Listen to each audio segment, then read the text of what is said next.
Bismillahirrahmanirrahim. Assalamualaikum warahmatullahi wabarakatuh. Salam bahagia, salam tergerak, bergerak dan menggerakkan. Kami dari CGP Angkatan 8 Kabupaten Pandeglang. Saya Tri Adi Dharma Putra dari SMA Cahaya Madani Banten Boarding School. Dan di sebelah saya Teti Rahmawati dari SMP Negeri 1 Pandeglang. Saya Ridwan Syarif dari SMP 3 Pandeglang. Kami akan mencoba untuk menyampaikan video demonstrasi kontekstual modul 2.3 dalam coaching dalam supervisi akademik. Saya akan berperan sebagai coach, selanjutnya Bu Teti akan berperan sebagai coach, dan Pak Ridwan akan berperan sebagai supervisor. Selamat menyaksikan. Oke, Assalamualaikum Pak Tri. Waalaikumsalam warahmatullahi wabarakatuh. Ya, Gimana kabarnya? alhamdulillah baik Pak. Pak Ridwan gimana? Alhamdulillah sehat. Oke, nanti kan Pak Tri akan melakukan proses coaching ya terhadap rekan sejawat. Nah, di sini saya ingin mengingatkan kembali. Ada proses coaching itu ada alur tirta dan merupakan alurnya itu, lalu ada prinsip coaching, salah satunya ada kemitraan, ada proses kreatif, ada memaksimalkan potensi. Nah, nanti ketika di proses coaching, saya akan mengamati di situ, lalu saya juga akan menilai. Nah, penilaian yang akan saya lakukan adalah alur tirta tadi. Jangan sampai ada yang kelewat, jangan sampai ada yang ketinggalan. Lalu pertanyaan berbobot dari coach Patri sendiri. Lalu setelah diajukan pertanyaan berbobot dari Patri sebagai coach, nanti respon coachingnya bagaimana? Gitu ya. Oke. Selanjutnya saya mau memberikan pertanyaan kepada Patri nih, beberapa pertanyaan. Pertama, kompetensi mana sih yang akan Pak Tri kembangkan pada proses coaching kali ini? Kalau bicara coaching ya Pak, kompetensi yang ingin saya kembangkan sebenarnya sesuai dengan kompetensi coaching ya Pak. Pertama, saya ingin kompetensi desain dan kehadiran ya Pak. Lalu juga kompetensi bagaimana mengajukan pertanyaan berbobot. Lalu yang ketiga juga kompetensi bagaimana mampu mendengarkan secara aktif coaching gitu Pak. Oke, jadi ada 3 hal itu ya. 3 hal itu Pak. Oke. Pertanyaan selanjutnya, kompetensinya kan tadi ada 3. Nah, bagian mana nih yang lebih spesifik yang ingin Pak Tri kembangkan pada proses coaching? Coaching yang saat ini ya Pak ya. Kemungkinan pada kompetensi di mendengar aktif dan mengajukan pertanyaan berbobot. Kenapa dari itu? Karena memang itu kayak menjadi bagian yang paling penting dalam paradigma berpikir coaching ya Pak. Salah satunya mengajukan pertanyaan berbobot dan juga mendengarkan aktif. Saya kira itu penting yang harus dikuasai oleh seorang coach Pak. Oke.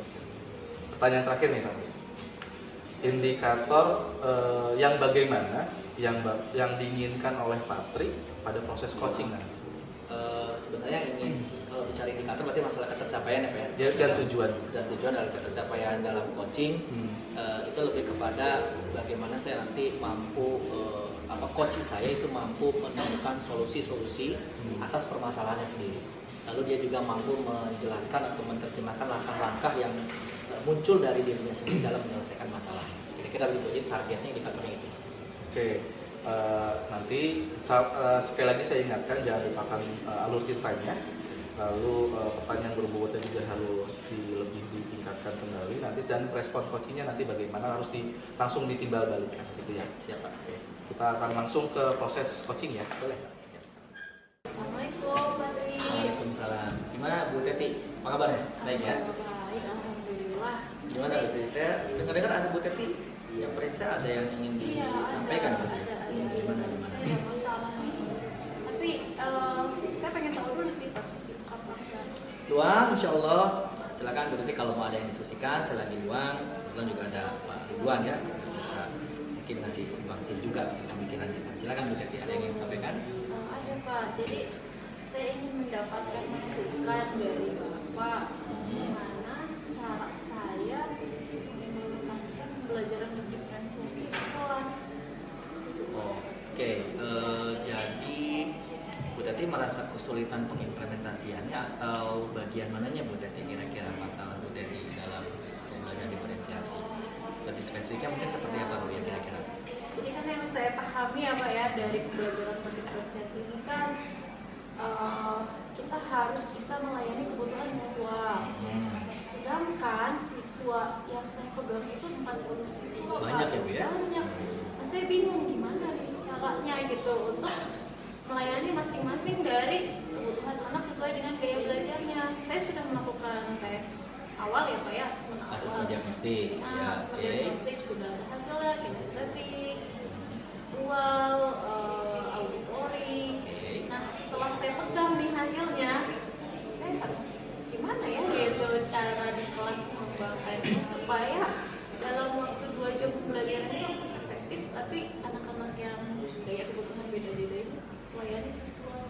Oke, saya coba tarik garis besarnya dulu ya Bu ya. Jadi diskusi ini Ibu tadi berbicara terkait masalah bahwa Ibu ingin mengimplementasikan pembelajaran berdiferensiasi. Ibu sudah juga melakukan asesmen diagnostik ya Bu ya. Oke, berarti masalahnya adalah bagaimana nih pembelajaran diferensiasi ini bisa dilakukan. Betul Bu? Oke, sebelumnya Ibu sudah belum melakukan pembelajaran diferensiasi sebelumnya? Sudah pernah coba, tapi menurut saya juga masih bingung apakah ini berdiferensiasi atau bukan gitu. Oke, jadi yang Ibu harapkan apa nih berarti yang Ibu harapkan dari diskusi kita kali ini? Berarti Ibu punya target apa di dalam diskusi? Saya harapkan saya bisa jadi yang mengajar lebih baik lagi ya dalam hal diferensiasi ya. Saya punya arahan nih harus seperti ini gitu. Jadi harapan Bu Teti adalah bahwa bisa lebih paham terkait pembelajaran berdiferensiasi, tapi sudah melakukan kan Ibu ya? Sudah mengaplikasikan ya pembelajaran diferensiasi dari berdasarkan mungkin entah materi atau teori-teori yang pernah Ibu dapatkan sudah coba Ibu aplikasikan, cuman mungkin yang Ibu rasakan sekarang belum maksimal. Jadi belum maksimal dan seperti apa bagusnya begitu ya Bu ya? Iya Pak. Oke, sejauh ini yang Ibu rasakan pada saat Ibu telah melakukan pembelajaran diferensiasi dengan berbagai kebutuhan siswa tadi Bu ya, setelah bahkan Ibu ikuti asesmen diagnostik, ada kan asesmen diagnostik ada kebutuhan kinestetisnya ya Bu ya, kayak belajar maksudnya kinestetis, visual. Sejauh ini masalah yang timbul apa Bu pada saat melakukan pembelajaran diferensiasi itu? Saya merasa kesulitan membagi waktu. Juga saya merasa dalam satu waktu yang bersamaan, misalnya saya harus melayani anak dengan 3 kebutuhan yang berbeda, itu saya merasa belum kompeten gitu. Oke, berarti kesulitan dalam menerapkan pembelajaran diferensiasi dengan jumlah siswa yang begitu banyak dengan gaya belajar yang berbeda. Oke, Bu, kalau kita bicara pembelajaran diferensiasi kan itu kondisi ideal ya Bu ya. Kalau misalkan Ibu ditanya nih, kalau refleksi sendiri ya, kalau misalkan Ibu menilai diri sendiri, kira-kira Ibu memahami tentang pembelajaran diferensiasi ini ada di level berapa Bu? Kalau di saya skalakan 1 sampai 10 nih kira-kira? Kayaknya 5 ya Pak ya? Di level 5 ya tentang pemahaman baik secara teoritis maupun secara praktis mungkin di level 5. Harapannya kira-kira akan naik atau bisa ditingkatkan di level berapa Bu Teti? Level 8 ya.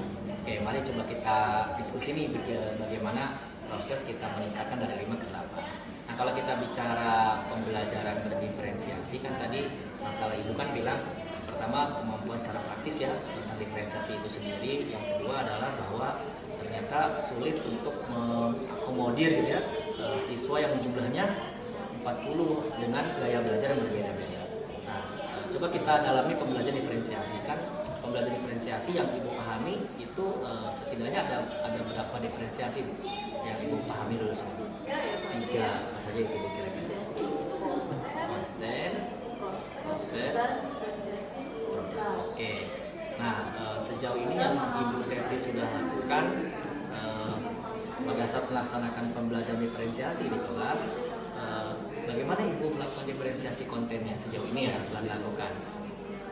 Melalui penugasan yang berbeda biasanya. Penugasan yang berbeda seperti bagaimana tuh? Misalnya saya memberikan pilihan ya, misalnya setelah finalisasi materi, pemaparan materi, nanti ada penugasan yang saya sendiri membebaskan anak untuk memilih gitu ya. Mau mengumpulkannya dalam bentuk apa? Itu menurut Bu Teti berarti itu diferensiasi konten ya Bu ya? Nah, makanya kita coba diskusi ya Bu ya, kira-kira berarti kan kita perlu memahami ini lebih dalam ya Bu. Oke, terlepas nanti tentang konten, proses produknya, menurut Ibu agar ini kan masalah tadi jumlah yang banyak, waktu terbatas dan Bu Teti juga punya masalah tadi merasa kurang kompeten ya Bu ya dalam melaksanakan pembelajaran diferensiasi. Nah, Ibu bisa nggak kira-kira berpikir seperti apa nih solusinya nih agar yang sementara yang terpikirkan biar kita bisa gali solusinya agar pembelajaran diferensiasi yang saat ini Ibu sudah lakukan itu bisa meningkat dari level 5 ke level 8 misalkan. Kira-kira kalau Ibu refleksi pembelajaran masalahnya apa, lalu kayaknya kekeliruannya di mana, kesalahannya di mana, coba yuk kita diskusikan. Di mana tadi? Apa ya? Mungkin dalam perencanaan ya Pak Tri ya. Perencanaannya. Jadi sepertinya saya memang masih kurang dalam perencanaan. Oke. Kadang saya mengajar secara spontan gitu Oke, ya. berarti ngajar diferensiasi tapi spontan gitu ya. Iya. Oke. Berarti menurut Bu Teti bagusnya gimana Bu berarti? Harus di Oke, kayaknya saya harus belajar lagi ya tentang konsep diferensiasi. Oke. Kemudian yang kedua, saya harus membuat satu RPP gitu ya, setiap saya mengajar ya, rencana mengajar yang lebih bagus lagi. Yang memang di situ langkah-langkah diferensiasinya tercantum Terlihat dengan ya. jelas. Jadi harus buat rencana yang lebih spesifik, detail, bagaimana kita bisa membedakan kontennya begitu ya. Iya. Sejauh ini berarti itu tidak optimal dilakukan oleh Iya, tidak optimal. Sebenarnya mungkin RPP buat ya Putri ya, tapi pada saat prakteknya itu ada juga langkah-langkah yang kemudian tidak miss dari iya, yang direncanakan. miss dari yang direncanakan. Berarti solusi sementara yang Ibu tawarkan untuk masalah tentang kepemahaman belajar diferensiasi adalah dengan merancang rencana pembelajaran lebih baik. Ya. Nah, lalu kalau misalkan dengan yang tadi Bu, dengan jumlah yang banyak, menurut Ibu bagaimana tuh Bu untuk menyelesaikan kebutuhan belajar? Tadi kan jadi masalah ya, bisa bingung. Jadi saya masih bingung sebenarnya Patri ya. Maksudnya justru di sini kebingungan saya gitu bagaimana caranya dalam waktu yang sama kita mengajarkan 3 gaya belajar yang berbeda gitu. Saya di situ harus seperti apa saya gitu. Terutama di kelas saya itu setelah saya melakukan tes diagnostik itu ya banyak juga yang kinestetik. Sebenarnya nggak bisa diem ya anaknya. Nah jadi di sini ya, kalau misalnya kita ngikutin yang kinestetik berarti kan kita memberikan mereka peluang atau media atau apa yang membuat mereka gerak. Sementara kan juga ada juga yang butuhnya mendengarkan atau melihat gitu kan. Nah di sini kayak kalau saya condong ke kinestetik, yang visual sama yang auditory kurang terlayani ya atau sebaliknya gitu. Kalau misalnya saya melayani kebutuhan yang ini dulu, nah yang ini kurang diarahkan sehingga kinestetik yang tidak bisa diam ini suka mengganggu teman misalnya gitu. Nah berarti kan masalahnya adalah jadi bingung mau menggunakan yang mana ya. Berarti solusinya kira-kira bagaimana Bu? Misalkan yang kinestetik setelah di asesmen ada 20 ya Bu ya. Lalu yang audio saja misalkan 10, lalu yang visual saja 10 dan seterusnya. Biar semuanya tercover nih menurut Bu Teti gimana Bu? Sementara mungkin saya akan membuat pengelompokan ya Pak Tria. Tapi ini belum pernah saya lakukan ya, mungkin ini sedang saya pikirkan juga. Mungkin saya akan membuat satu perencanaan atau juga membawa media ke kelas gitu, yang mana media-media ini bisa mengakomodir ketiga kebutuhan tersebut. Oke, mari kita spesifikkan. Berarti kira-kira untuk yang audio dan visual atau audio saja atau visual saja, kira-kira media yang akan Ibu buat gitu ya untuk mengakomodir itu misalkan contohnya apa ini Bu? Misalkan Untuk yang visual ya, mungkin saya akan menyediakan video-video yang berkaitan dengan pembelajaran. Bisa, betul. Bisa bawakan yang fokus ke kelas. Betul. Nah itu kan solusinya Bu ya. Ya. Nah, Tapi dengan audio, bagaimana dengan yang audio kan juga bisa ikut mendengarkan ya Pak Pria. Nah, dari video yang ada itu. Tapi bagaimana dengan yang kinestetik gitu?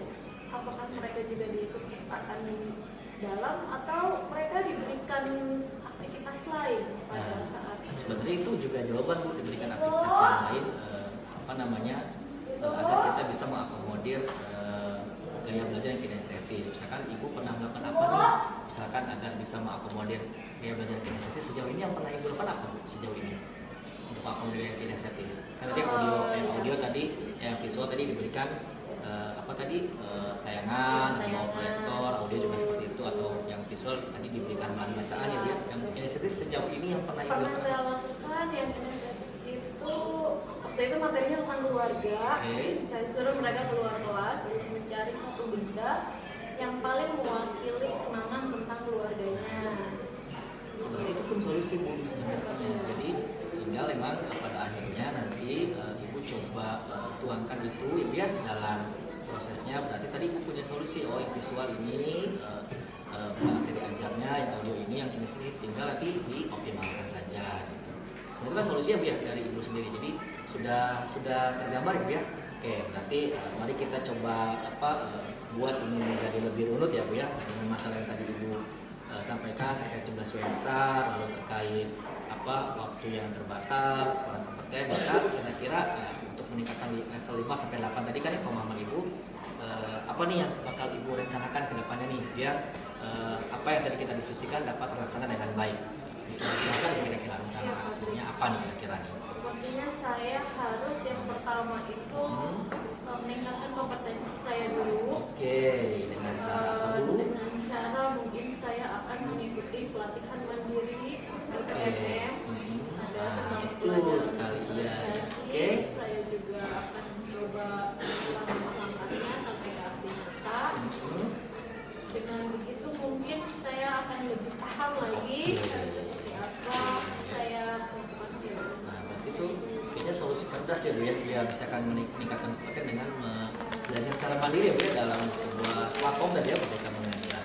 Ada lagi nggak Bu kira-kira biar lebih bagus tadi, lebih optimal lagi? Saya akan berusaha konsisten membuat RPP dan langkah-langkah dalam RPP itu akan saya usahakan saya ikuti gitu dengan tidak yang seperti yang sebelumnya. Itu rencananya berdasarkan juga pemahaman yang tepat terkait pembelajaran diferensiasi ya Bu ya. Oke. Nah, kalau yang dulu berarti masalahnya mungkin saja ada kekeliruan dalam perencanaannya ya Bu ya. Oke, berarti solusinya adalah tadi mengikuti pembelajaran secara mandiri atau mungkin peningkatan kompetensi yang lain. Setelah paham berarti harus membuat rencana yang tepat sesuai dengan pembelajaran diferensiasi, sesuai dengan yang Bu Teti sampaikan. Ada lagi nggak Bu kira-kira solusinya? Saya sepertinya juga harus membuat media yang bisa lebih mengakomodir pada kebutuhan anak sesuai dengan gaya belajarnya. Oke, berarti lebih mengkayakan media ya Bu ya. Oke, berarti memang penting paham tentang diferensiasi ya Bu ya. Sebenarnya kan Bu Teti sudah mulai menemukan solusi ya Bu ya. Jadi ada rencananya, berarti rencananya harus buat media yang tepat nih, media buat audio apa ya, media buat visualnya apa, media buat yang kinestesis, sehingga dengan media itu ada semua, berarti tercover nih 40 orang ini. Betul Bu, ini kan jadi solusi. Lalu kalau misalkan seperti apa medianya, berarti solusi Bu Teti tadi adalah dengan mengikuti peningkatan kompetensi secara mandiri terkait pembelajaran diferensiasi.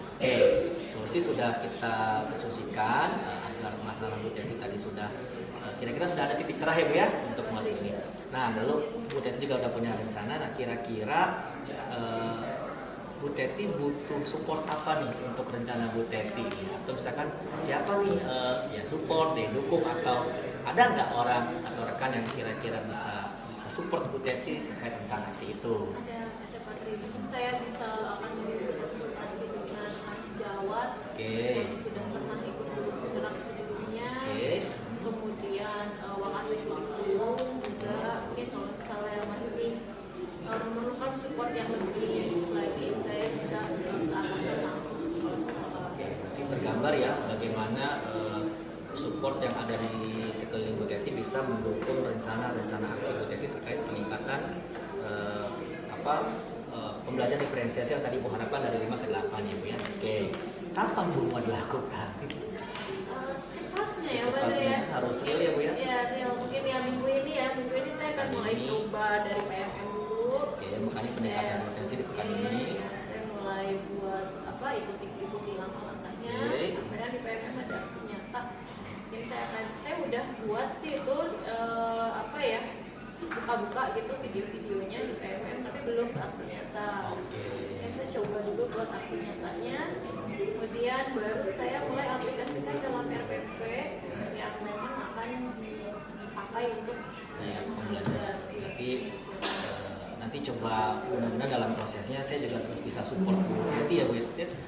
Kayak mudah-mudahan semuanya juga bisa mendukung Bu Teti juga bisa belajar secara optimal dan akhirnya menerapkan pembelajaran diferensiasi yang tepat ya, lalu juga sesuai alurnya sehingga akhirnya kebutuhan belajar yang banyak itu kayak belajar itu tetap terakomodir dengan baik ya. Harapannya seperti itu ya. Harapannya seperti itu, Oke, Pak. iya. Kira-kira Bu dari percakapan ini apa sih yang Ibu dapatkan? Pencerahan ya, tadinya saya nggak kepikiran gitu yang tadi disampaikan gitu ya. Ternyata saya bisa.